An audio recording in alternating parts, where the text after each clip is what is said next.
muhdatsatin bid'ah wa kullu bid'atin dhalalah wa fi riwayah wa kullu dhalalatin finnar ya ma ba'd. Baik Bapak Ibu sekalian, jamaah pengajian yang Allah Subhanahu wa taala. Pertama dan yang paling utama marilah kita panjatkan puji serta syukur kita kepada Allah Subhanahu wa taala yang pada malam hari ini Allah mampukan langkah kita dan Allah Subhanahu wa taala berikan kita sebuah petunjuk untuk senantiasa melazimi sesuatu yang insya Allah akan mendatangkan kebaikan dan kemuliaan untuk kehidupan kita. Salam dan salawat mudah-mudahan tercurah kepada junjungan kita Nabi Muhammad sallallahu alaihi wasallam beserta keluarganya, para sahabatnya dan orang-orang yang senantiasa istiqomah di atas jalannya sampai hari akhir nanti. Baik Bapak Ibu sekalian, bukan Allah Subhanahu wa taala, pada malam hari ini kita akan membahas tentang pengokohan iman. Dan pengokohan iman ini tentunya akan terwujud melalui sebuah pengorbanan. Ini akan kita kaji antara iman dan pengorbanan. Baik Bapak Ibu sekalian yang mungkin Allah Subhanahu wa taala, jika kita melihat para sahabat radhiyallahu anhum, kalau kita melihat uswatun hasanah kita yaitu Nabi Muhammad sallallahu alaihi wasallam, mereka bisa sampai puncak keimanannya karena sebuah pengorbanan. Kita bisa lihat bersama bagaimana di saat Allah Subhanahu wa taala memerintahkan Rasulullah sallallahu alaihi wasallam untuk hijrah ke Madinah. Ya, di saat itu beliau sampailah di suatu tempat yang bernama Al-Hazura. Ketika keluar dari negeri Mekah, kota Mekah, berhentilah di suatu tempat yang bernama Al-Hazura ini. Beliau menengok ke Mekah. Kemudian beliau bersabda, alimtu annaka khairu ardillah. Ya, saya tahu engkau wahai Mekah itu merupakan sebaik-baik bumi. Wa ahabul ardi, dan bumi yang paling saya cintai. Jadi ketika mau meninggalkan Mekah itu keberatan hati beliau itu ada gitu. Karena bumi Mekah ini bumi yang paling beliau cintai. Walaula an uhlak akhrajuni min kama kharajtu. Kalaulah bukan kaummu mengusirku, niscaya saya tidak akan meninggalkan. Bapak Ibu sekalian kan Allah Subhanahu wa taala, inilah perjuangan. Inilah sebuah pengorbanan. Di saat kita ingin mencapai sebuah keimanan, maka tidak ada yang kita ucapkan di saat Allah dan Rasulnya memerintahkan kepada kita kecuali ucapan sami'na wa ata'na. Dan itulah yang tertanam pada diri Rasul, dan itulah yang tertanam pada diri para sahabat radhiyallahu anhu. Ya, kita bisa lihat bagaimana sahabat Umar bin Khattab di saat itu ketika beliau dihadapkan dengan Hajar Aswad. Antum tahu Bapak Ibu sekalian, Hajar Aswad itu apa? Batu yang berwarna hitam, sekedar batu. Dan di saat itu Umar bin Khattab menggunakan logikanya, beliau berpikir ini hanya sekedar batu. Tapi di saat itu beliau justru karena keimanan beliau tunduk. Beliau pernah berkata, inni la'alamu annaki hajarun. Saya tahu kamu tuh hanya batu. La tadur wa la tanfa. Kamu itu tidak bisa memberikan mudarat dan juga tidak bisa memberikan manfaat. Laula anni raaitu Rasulullah sallallahu alaihi wasallam qabbalaka ma qabbaltuka abada. Kalaulah saya tidak melihat Rasulullah menciummu, sekali-kali wahai batu saya tidak akan menciummu. Semangat apa Pak dalam diri beliau? Semangat iman. Semangat untuk menaati apa yang datang dari Allah dan Rasulnya, yang memang terkadang syariat yang Allah perintahkan kepada hambanya itu kadang-kadang tidak bisa Pak dinalar dengan sebuah logika, itu kadang-kadang nggak bisa. Inilah yang sekarang lagi marak diperdebatkan tentang aina Allah, di mana Allah itu kan. Kalau kita mengukur dengan kemampuan akal kita itu nggak bisa. Karena Allah itu ruangnya beda, alamnya itu berbeda. Jangan dipaksakan kita untuk memahami Allah. Allah bersemayam di atas arsy. Harusnya kan ada pembahasan. Nanti kalau Allah turun sepertiga malam terakhir itu di langit bumi, berarti arusnya ditinggalkan dong. Nanti bisa jadi diduduki oleh orang. Ini tidak boleh seperti itu. Karena apa? Ini sudah menjadi ketetapan dari Allah Subhanahu wa taala yang kita tidak boleh mentakwilnya, mentakyifnya, mengatakan bagaimananya, karena ini merupakan kekuasaan Allah yang akal kita tidak mampu menjangkau itu semuanya. Bagi Allah mudahkan untuk melakukan sesuatu, tinggal kun fayakun. Nah itu.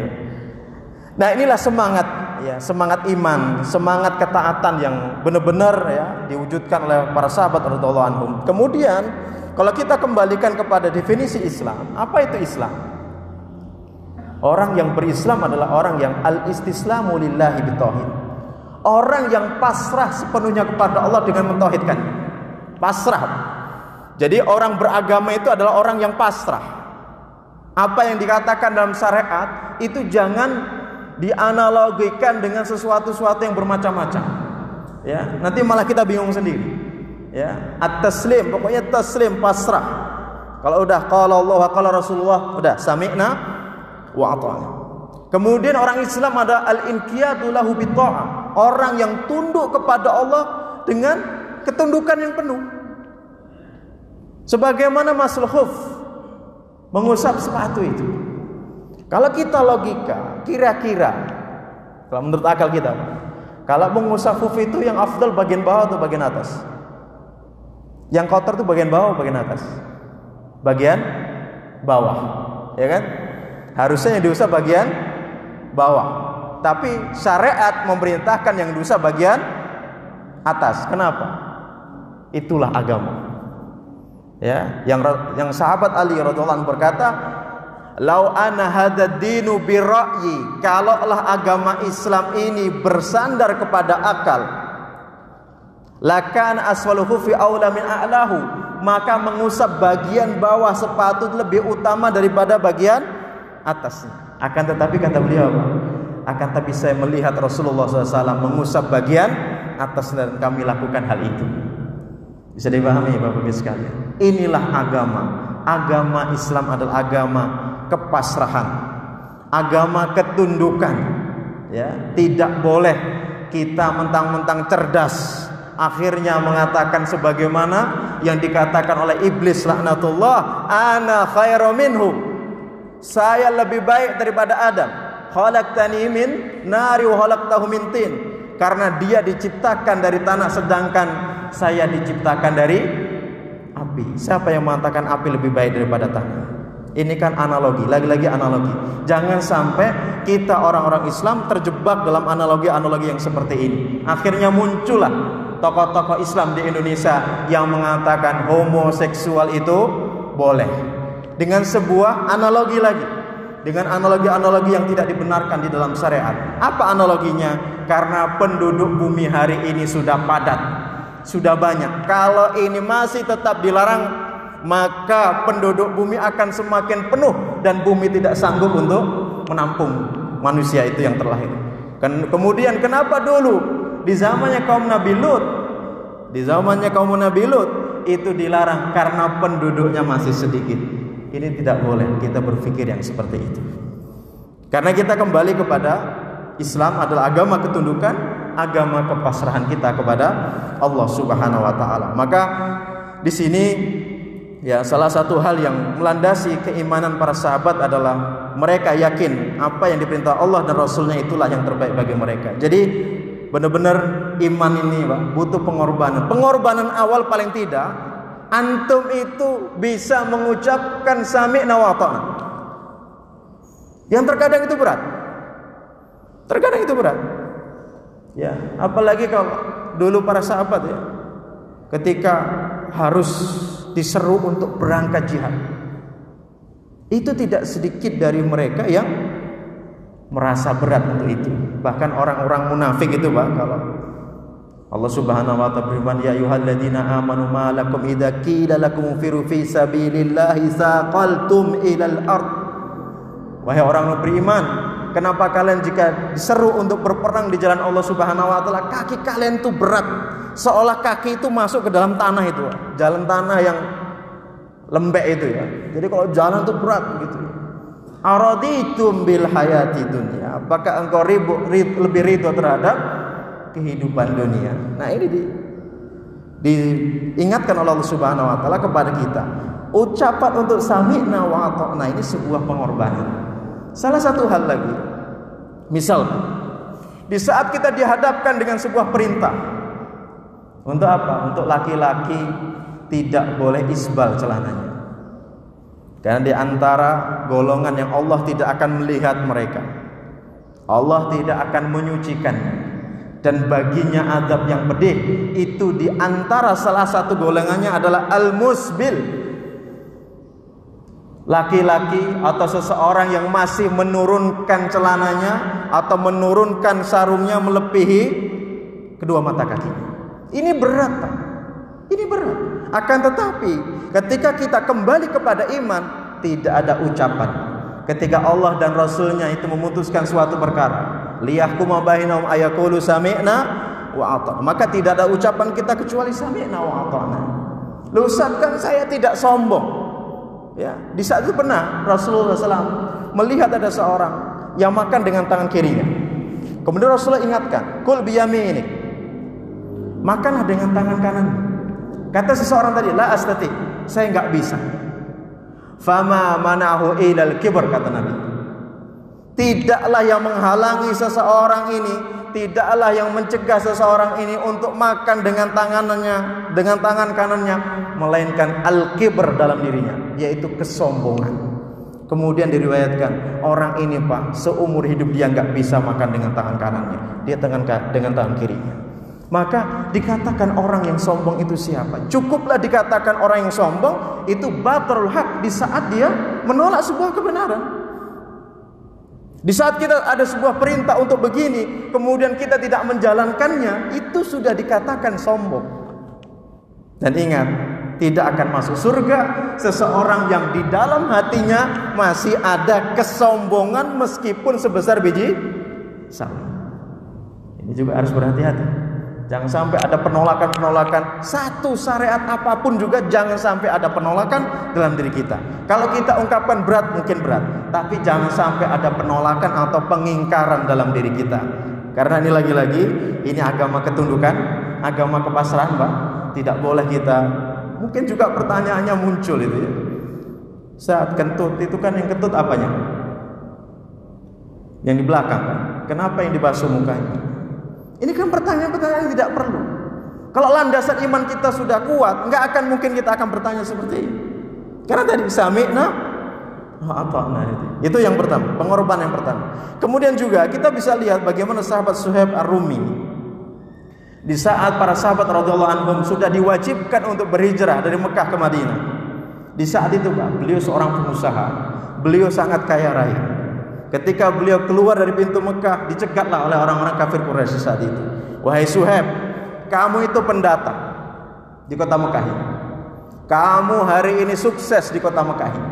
Kalau kamu ingin hijrah, tinggalkan harta kekayaan kamu itu. Apa kata sahabat Suhaib Ar-Rumi? Ya, jika engkau izinkan saya hijrah, silahkan ambil semua harta yang saya miliki. Bapak Ibu sekalian bukan Allah Subhanahu wa taala, bagaimana dengan kita? Bagaimana dengan kita? Beranikah kita meninggalkan ya sesuatu yang dilarang oleh Allah Subhanahu wa taala itu ya untuk mencari keridhaan Allah meskipun itu berat? Itulah yang dicapai oleh para sahabat radhiyallahu anhu. Dan kita diingatkan dengan sebuah perjuangan yang luar biasa. Kisah ini menarik. Kisah ini sangat-sangat ya bisa menginspirasi kita semuanya. Kisah seorang sahabat Nabi yang tidak terkenal yang bernama sahabat Julaibib. Itu pengorbanan. Sahabat Julaibib itu adalah sahabat yang aswad, kulitnya udah hitam, miskin. Terus apa lagi Pak? Gak makan kecuali dari sisa-sisa manusia itu, bekas-bekas manusia itu. Ya. Kemudian belum punya istri lagi. Nah, setiap Nabi ketemu kepada beliau pasti ditanya, "Ala tatazawad ya Julaibib? Kenapa engkau tidak segera menikah wahai Julaibib?" Apa jawaban Julaibib? Mana yang jomblo di sini? Kalau ditanya kenapa engkau tidak segera menikah, jawabannya apa? Ada di sini teman saya yang belum menikah. Ya. Di saat itu Ya, Julaibib mengatakan, "Man yuzawiju Julaibiban fid dunya laisa lahu mal wa laisa lahu jah." Ya Rasulullah, siapa yang mau sama Julaibib, enggak punya harta dan enggak punya kedudukan. Julaibib bukan merasa rendah diri, tapi beliau menyampaikan apa adanya kondisi di saat itu. Kali pertama, kali kedua ketemu Nabi lagi. Nabi bertanya yang sama. Kenapa engkau tidak segera menikah, wahai Julaibib? Jawaban pun juga sama. Kali ketiga, nah ini Nabi, Pak. Nabi ini orang yang arif. Nabi ini orang yang bijaksana. Bully itu cukup 2 kali, 3 kali ada solusi. Jadi kalau antum ngebully jomblo-jomblo itu jangan sampai lebih dari 3 kali, Pak. Kalau Rasulullah kali ketiga melihat juga belum punya istri, sudah ya Julaibib, idhab ila bait fulal ansari. Sudah kamu pergi ke sahabat Ansor itu punya anak gadis, lamar dia atas perintah. Nah, di saat itu apa yang terjadi? Berbekal rekomendasi dari Rasulullah, berani berangkat nggak, Pak? Oh, berani, Pak. Mantap, ada ijazahnya. Berangkat. Sampai di perjalanan itu beliau bertanya-tanya, sebenarnya putri ini gimana begitu. Ternyata putri sahabat Ansor ini adalah putri yang paling tercantik, gadis tercantik di kota Madinah di saat itu. Masya Allah. Padahal Julaibib kayak mana? Udah hitam, kurus, miskin, ya. Sampai di rumahnya dia ungkapkan, sahabat Ansor ini senang. Dikira yang mau melamar itu siapa? Rasulullah. Ternyata ditegaskan, yang mau melamar itu saya. Saya dapat amanah dari Rasulullah untuk melamar putrimu. Sahabat ini manusiawi juga, berpikir, aduh, meskipun ini rekomendasinya dari Rasulullah, ya, meskipun, ya, ini ada pelajaran yang berharga di sini nanti. Nah, di saat itu beliau konsultasi sama istrinya, masuk ke dalam, tanya sama istri, bagaimana wahai istriku, ini Julaibib kayak gini, istri kita begini, anak kita begini, ridhokah kamu? Wah, seorang wanita pasti, Pak, ya, menolak. Nah, putrinya di saat itu mendengar percakapan mereka berdua ini, kedua orang tuanya yang menolak. Apa kata istrinya? Kata putrinya tadi dari balik kamar itu. Putrinya itu justru mengatakan, "Ya abi ya ummi, kaifa hadza, wahai bapakku, wahai ibu, bagaimana ini? Atarudani man arsalni Rasulullah, apakah kalian berdua akan menolak seseorang yang diutus oleh Nabi untuk melamarku? Wallahi, demi Allah, ini ajastu bizawajibih. Demi Allah, saya menerima lamarannya dia." Masya Allah itu, Pak. Sampai-sampai para ulama itu memberikan gelar kepada wanita ini dengan mengatakan, hadhihi fatatul aqidah. Inilah gadis yang di dalamnya tersemat sebuah keyakinan yang sangat dalam kepada Allah Subhanahu wa taala. Dia enggak melihat seseorang itu dari gantengnya, akan tapi dari ketakwaannya kepada Allah Subhanahu wa taala. Satu. Yang kedua, hadhihi fatatul hijab. Gadis ini benar-benar gadis yang menghijabi dirinya dengan baik, sehingga tolak ukur itu bukan kegantengan. Bahkan dijelaskan si wanita ini, Pak, enggak paham mana yang ganteng, mana yang enggak ganteng, yang cantik mana yang ganteng sama enggak ganteng itu enggak paham gitu. Jadi ukurannya adalah kalau dia saleh, dia akan terima. Kemudian setelah itu putrinya tadi mengatakan tidak seyogyanya. Wa ma kana Allah wa rasul, tidak seyogyanya ketika Allah dan Rasulnya memberikan sebuah keputusan, melainkan kita harus mengucapkan sami'na wa ata'na. Kedua orang tuanya itu diceramai sama putrinya ini, Pak. Kemudian setelah itu menikah. Ya, setelah menikah baru malam pertama. Baru saja masuk kamar. Rasulullah SAW memberangkatkan pasukan. Diserulah setiap sahabat untuk berangkat perang. Dan di saat itu sahabat Julaibib bagaimana? Apakah beliau izin sama Rasulullah? Tidak. Beliau justru tinggalkan istrinya. Bahkan disebutkan dia keluar dari kamarnya secepat panah yang keluar dari busurnya. Jadi langsung keluar saja. Enggak pamitan, enggak begini-begini macam-macam lah ya. Kalau mungkin di antara kita mungkin izin dulu nanti nyusul begitu kan. Karena sudah lama ini penantian untuk dapat istri. Sudah lama sekali. Dapat istri baru malam pertama diseru untuk berangkat perang, ditinggalkan. Sudah begitu wanita ini enggak wanita yang biasa-biasa, wanita yang luar biasa, ditinggalkan oleh beliau. Ini pengorbanan. Kemudian beliau bergabung dengan sahabat-sahabat yang lainnya, berperang di jalan Allah Subhanahu wa taala sampai gugurlah beliau. Nah, di saat itu Rasulullah SAW mencari sahabat Julaibib dan bertanya kepada para sahabat yang lain. Kemudian Rasulullah mengatakan, "Aina Julaibib?" Di mana Julaibib? Para sahabat justru mengatakan, "Man Julaibib ya Rasulullah?" Siapa Julaibib itu ya Rasulullah? Karena orang ini enggak terkenal di kalangan para sahabat.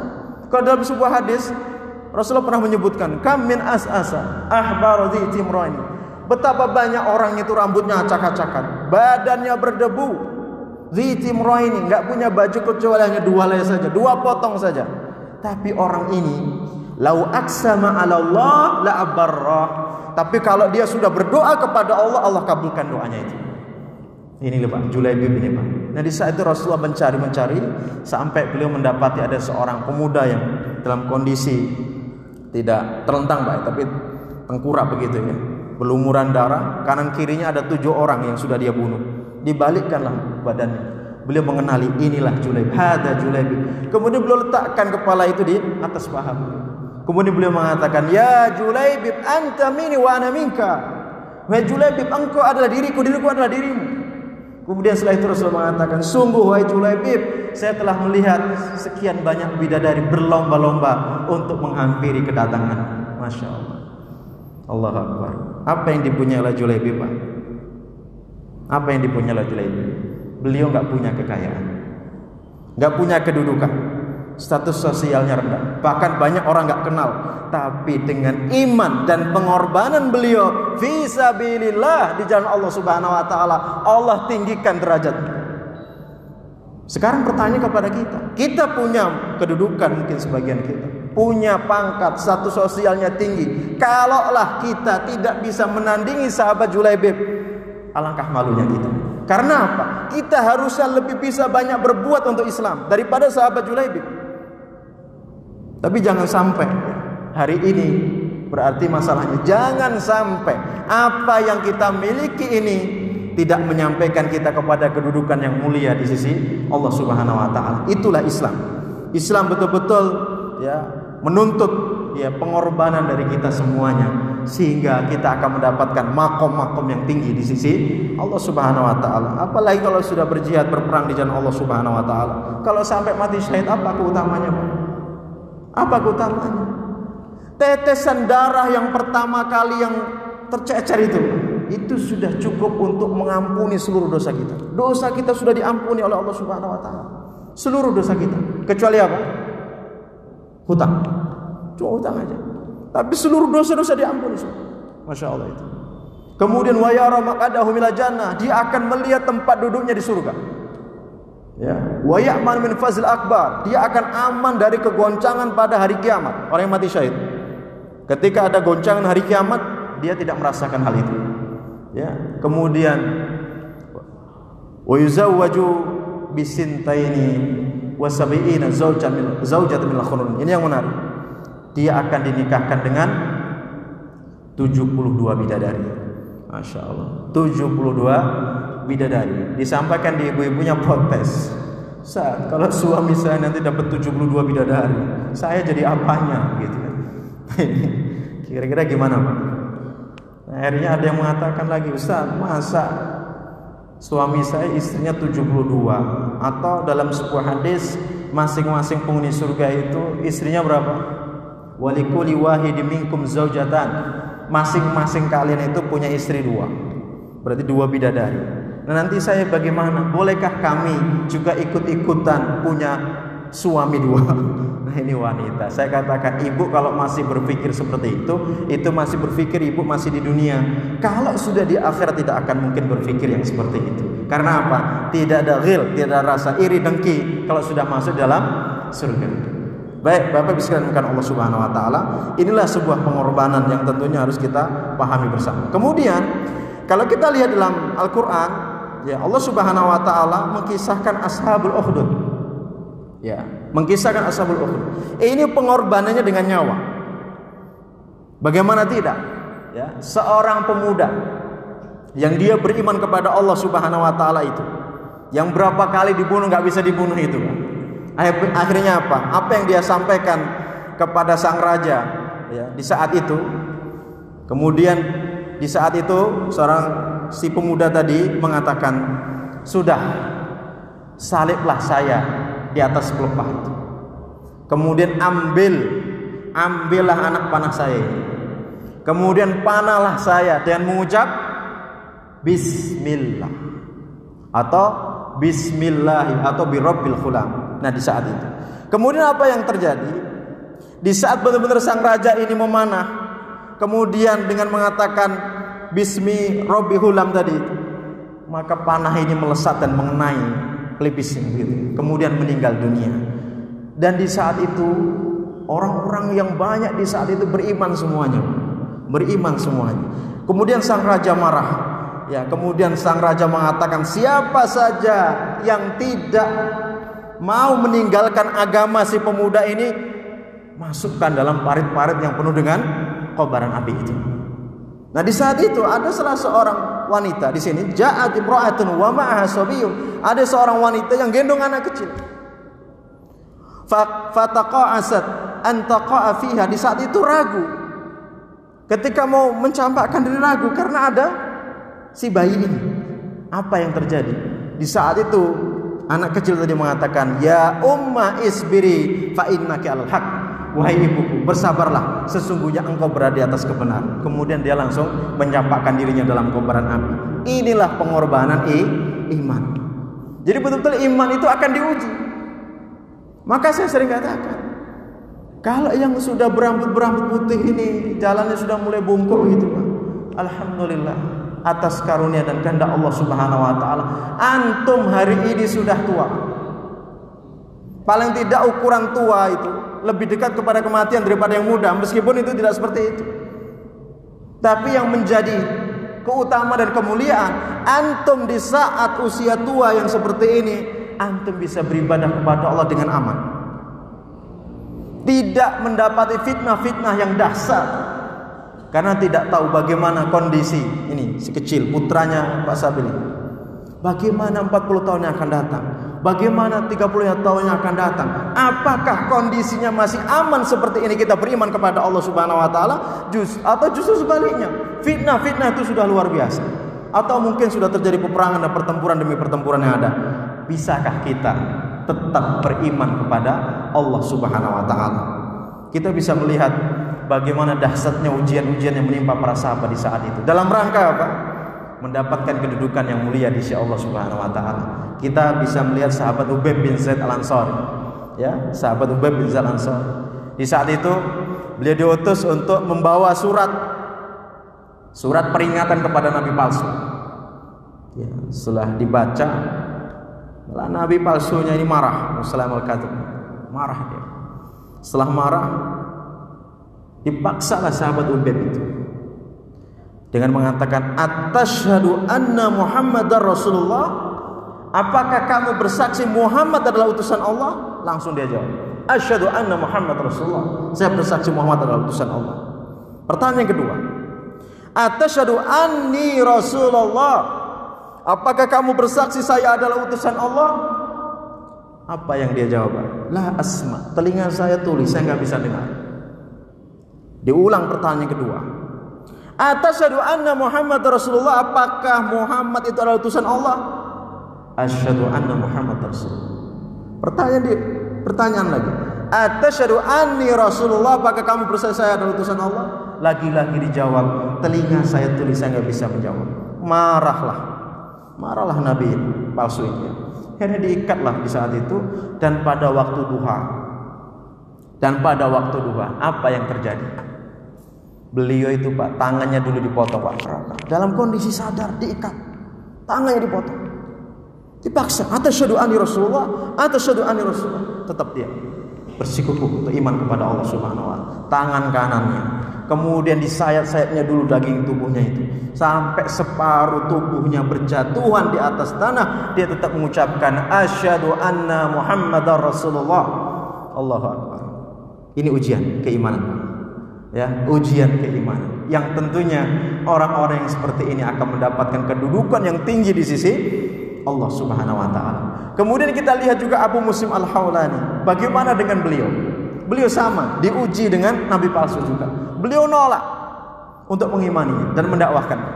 Sampai beliau pada siang hari sudah disiapkan ya, tumpukan kayu, kemudian dinyalakan, berkobarlah api yang besar. Beliau dicampakkan dalam kobaran api itu. Ya. Tapi karena beliau ini adalah orang yang dekat dengan Allah, imannya kuat, yakin akan kekuasaan Allah Subhanahu wa taala.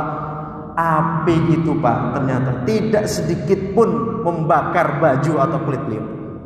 Tapi justru yang terjadi apa? Beliau sholat 2 rakaat di tengah kobaran api itu. Maka sampai beliau mendapatkan gelar Ibrahimu hadhil ummah. Ibrahimnya umat ini adalah Abu Muslim al-Khawlani. Insyaallah. Ini pengorbanan. Lagi-lagi kuatkah kita? Sebagaimana juga kalau kita lihat dalam Al-Quran, kita bisa lihat tentang seorang pembantu Fir'aun dan juga istrinya Rasulullah SAW, istrinya Fir'aun yang bernama Asia. Bagaimana pengorbanan mereka? Mereka berdua ini. Jadi di sini dimulai dari Imra'atu Khazin Fir'aun, dimulai dari seorang wanita, ya, istri dari bendahara Fir'aun. Ya. Ada yang menjelaskan namanya siapa? Masyitah. Ya, karena di antara pekerjaannya adalah menyisiri putri, rambutnya putri Fir'aun di saat itu. Nah, ketika dalam proses menyisir rambutnya ini, menyisir rambut putrinya Fir'aun ini, tiba-tiba fawaqa al-mustu min yadiha. Tiba-tiba sisir itu jatuh, tak begitu.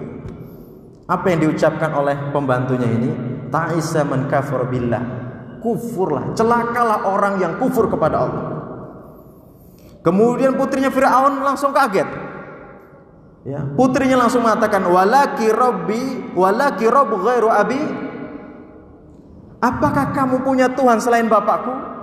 Nah, dijawablah oleh pembantunya tadi, Rabbi wa rabbu abik wa rabbu kulli syai'in Allah. Ya, Rabbku, ya, Rabbnya bapakmu dan Rabb segala sesuatu adalah Allah. Nah, di saat itu Pak, fala tamatha bintu Fir'aun wa darabatha. Tiba-tiba langsung ditampar, ditinju itu pembantunya. Sama siapa? Putrinya Fir'aun itu. Kemudian dilaporkanlah kepada Fir'aun. Kemudian Fir'aun memanggilnya, kemudian mengatakan, ta'budina rabban ghairi. Apakah kamu menyembah Rabb selainku? Dijawab lagi, Rabbi wa rabbuki wa rabbu kulli syai'in Allah. Rabbku, Rabbmu dan Rabb segala sesuatu adalah Allah. Marahlah Fir'aun di saat itu. Kemarahannya apa? Dia lampiaskan dengan apa? Pertama diikatlah ini, si Masyitah ini ada yang menjelaskan. Kemudian dibawakan ular yang besar, tapi tetap beriman. Sampai pada akhirnya si Fir'aun ini mengancam, ya sudah, kalau kamu tidak mau meninggalkan ajaran kamu itu, saya akan sembelih putramu. Apa kata pembantunya tadi? Dia mengatakan, ya, lakukanlah apa yang ikdima'an taqadin, lakukanlah apa yang kamu inginkan. Nah, di saat itu putra yang pertama itu dihadirkan Pak, disembelih Pak. Nah, ketika disembelih itu ruhnya keluar, kemudian ruhnya si anak tadi mengatakan, absyiri ya umma fa inna laki indallahi minas sawabi kadza wa kadza. Sabarlah, bergembiralah wahai ibuku, sesungguhnya engkau di sisi Allah memiliki pahala demikian dan demikian. Nah, di saat ruhnya ini keluar, istrinya Fir'aun itu mendengar. Ruhnya mengatakan hal itu begitu ya. Kemudian karena masih teguh ya dengan imannya, ini Fir'aun lagi memanggil anak yang kedua, disembelih lagi. Kemudian ketika ruhnya keluar, mengucapkan lagi, wahai ibu, bergembiralah, karena engkau nanti akan mendapatkan pahala yang besar insya Allah demikian dan demikian. Nah, setelah itu ya, istrinya Fir'aun yang bernama Asia ini semakin yakin dengan keimanannya. Kemudian dia beriman kepada Allah Subhanahu wa taala. Dan di saat itu Fir'aun pun mengetahui keimanannya. Kemudian diikatlah istrinya itu, dibawalah di tengah padang pasir, kemudian dijemur di sana. Tapi di saat itu istrinya Fir'aun itu justru melihat ya, ada mendung yang menaunginya. Kemudian dia berdoa, Rabbi benili indaka baitan fil jannah, ya Rabbku bangunkanlah untukku rumah di surga. Beliau melihatlah rumah itu, kemudian beliau tersenyum. Nah di saat itu Fir'aun kaget. Kemudian Fir'aun mengatakan, sudah gila istriku ini, disiksa malah senyum-senyum. Ternyata kalau kita lihat senyumnya ya, istrinya Fir'aun itu karena apa? Melihat rumahnya di surga. Masya Allah. Jadi inilah perjalanan iman yang benar-benar luar biasa, Pak. Kalau hari ini kita baru sebatas mungkin, Pak, ya, dihadapkan dengan sebuah pekerjaan. Ini pekerjaannya haram mungkin ya. Kita berani nggak untuk meninggalkan pekerjaan ini? Untuk saat ini begitu. Atau mungkin yang kedua, karena kita memiliki sebuah kedudukan, memiliki sebuah kekayaan, mungkin dihadapkan dengan mungkin para wanita atau godaan-godaan jabatan dan sebagainya. Mungkin baru itu. Kalau mereka ini sudah nyawa, Allah Akbar, ya sudah nyawa taruhannya. Nah, paling tidak kita bisa meneladani mereka itu dan bisa mengambil sebuah pelajaran bahwasanya surga itu mahal, ya. Untuk menggapainya penuh dengan perjuangan. Maka benar Rasulullah mengatakan, ad-dunya sijnul mu'min. Dunia itu betul-betul penjaranya bagi orang beriman. Bagaimana tidak? Antum yang hari ini mungkin punya usaha, kalau nggak kenal halal haram, sudah banyak duitnya atau belum? Sudah banyak. Pinjam pang, usaha. Kira-kira mau gagal bakar aja tempatnya. Ada asuransi. Mungkin begitu. Atau mungkin kabur aja. Atau buat surat bahwasanya kita meninggal tenggelam mungkin. Itu kalau kita tidak beriman kepada Allah Subhanahu wa taala. Tapi orang beriman dia bersabar betul. Meskipun susah payah dia hadapi itu. Dengan kesabarannya itu. Maka benar adunya sijnul mukmin. Dunia itu benar-benar menjadi penjara orang beriman, wa jannatul kafir, dan surganya orang-orang kafir. Nah maka kalau kita hari ini melihat, Ustaz, kenapa sih orang kafir lebih kaya daripada orang beriman? Itu wajar. Karena dalam urusan dunia, innallaha yu'ti dunya ila ma yuhibbu wa la yuhib. Allah itu memberikan kenikmatan dunia itu kepada siapa saja, baik yang dicintainya maupun tidak. Allah berikan itu. Ya. Tapi wala yu'ti dina ila liman ahabba. Allah tidak akan memberikan nikmat din kecuali kepada yang dicintainya. Nah inilah di sini harusnya orang beriman harus sadar di sini. Jangan sampai nanti begini berkeluh kesah. Ustaz, aduh saya ini udah susah payah Ustaz. Buka usaha ini gagal semuanya. Itu orang kafir, itu orang muslim gak sholat. Kenapa rezekinya kok semakin mudah saja? Jangan heran dengan hal itu semuanya. Apalagi Allah Subhanahu wa taala berfirman, "Falamma nasu ma dzukiru bihi fatahna 'alaihim abwaaba kulli syai'." Kalau manusia itu sudah melupakan peringatanku. Jadi kalau manusia itu semakin jauh dari Allah, justru apa? Fatahna abwaaba kulli syai'. Justru kami akan buka itu pintu-pintu rezeki untuk mereka. Ya, justru akan semakin dibukakan. Hatta idza farihu bima utu, sampai mereka senang, gembira dapat harta yang banyak. Nah, setelah itu apa? Akhadnahum baghta. Setelah mereka sudah senang dengan harta-harta itu, maka Allah akan siksa mereka dengan sekonyong-konyongnya. Maka jangan sampai Bapak Ibu sekalian, harta-harta kita yang kita miliki itu melalaikan kita. Itulah harta yang menjadi istidrat bagi kita. Apa itu istidrat? Rasulullah menjelaskan, kalau kamu melihat Allah memberikan harta kepada seseorang dan seseorang itu menggunakan harta itu untuk maksiat, fa innama huwa istidrat, maka ingat itulah istidrat. Apa itu istidrat? Sengaja Allah berikan harta kemudahan-kemudahan itu, tapi tujuannya apa? Allah akan memperberat siksanya kepada orang tersebut. Maka hati-hati hari ini. Di saat bertambah kenikmatan kepada kita, semakin dekat kita kepada Allah atau semakin jauh? Karena ini makar dari Allah Subhanahu wa taala. Ya.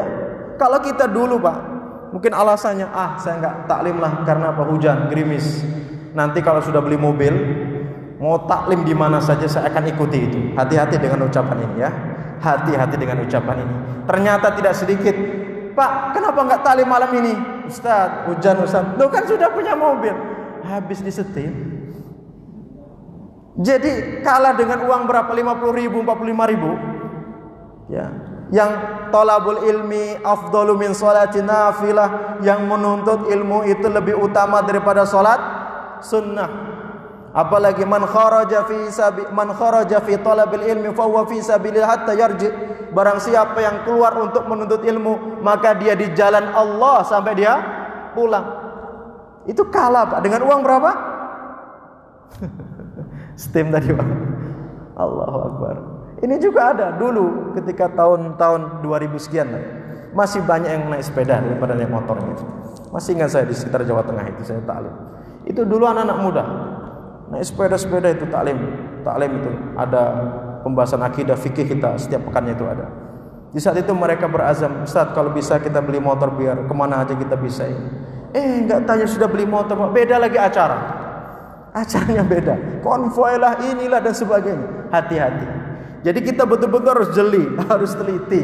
Ya, kira-kira bertambah nikmat kita ini semakin dekatkah kita dengan Allah atau justru sebaliknya? Kalau sudah mulai keluar dari ketaatan kepada Allah karena kenikmatan yang ada pada diri kita, maka kita harus hati-hati. Allah a'lam bishawab. Mungkin demikian pembahasan kita tentang iman, ya, pengokohan iman melalui pengorbanan. Mudah-mudahan dari kisah per kisah ini memberikan sebuah pelajaran yang berharga bagi kita semuanya, dan tentunya bagaimana kita menjadi orang-orang yang siap, ya, berkorban untuk di jalan Allah dan Rasulnya. Allah a'lam bishawab. Mungkin ini yang bisa kita sampaikan pada malam hari ini, mudah-mudahan bermanfaat. Saya akhiri billahi taufiq wal hidayah. Assalamualaikum warahmatullahi wabarakatuh.